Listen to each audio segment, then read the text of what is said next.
ওই শোন। হ্যাঁ বলেন সাহেব, জুতোটা বাজার থেকে পালিশ করলে এসে দে। ঠিক আছে সাহেব, দেন। এলে চুরি টুরি করার দরকার নাই, 20 টাকা রেখে বাকিটা ফেরত দিয়ে দিবি। আমরা গরিব হতে পারি সাহেব, কিন্তু কারো কিছু চুরি করি না। হ্যাঁ, ভিখারির আবার সত্যতা। মিষ্টিগুলা মিষ্টি তোর ভাই খায় না, ফেলি দেখা। আর শোন, যাস সময় মাকে ডেকে দিয়ে যাস। ঠিক আছে। কিছু বলছি মা? হ্যাঁ, এইখানে বসো। হ্যাঁ বল। তোমার জামাই একটা হাই রেটে টেন্ডেন ধরেছে। সিকিউরিটি মাল হিসেবে 1 কোটি টাকা জমা করতে হবে। কাজে তুলতে পারলে 4-5 কোটি টাকা লাভ হবে। 50 লাখ টাকা মতো শর্ট পড়ছে। তুমি একটু ম্যানেজ করে দাও না মা। এত টাকা আমি কোথায় পাবো? আমাদের 12-13 বিঘি জমি নাই, ওই জমিগুলো বেচে দাও না মা।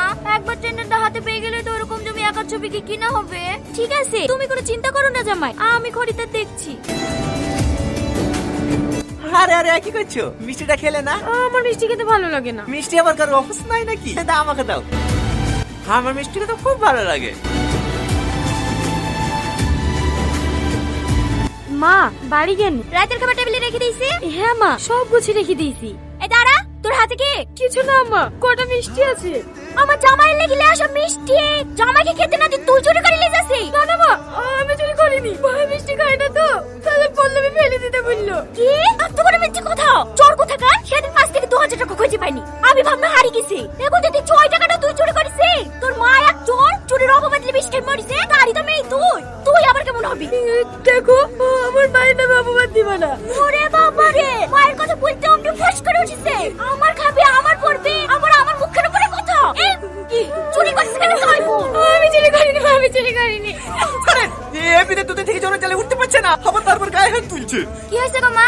এ তো জামাই লেগে যে মিষ্টিগুলো লিয়েছি, সেই মিষ্টিগুলো টিফিনে করে নিয়ে যাচ্ছে। ও লিজাক্কা, তোমার জামাই মিষ্টি খায় না, আমি বলেছি ফেলে দিতে। ফেলে দিলে তো কুকুরাই খাতো, ওরা লিখি খাক্কা।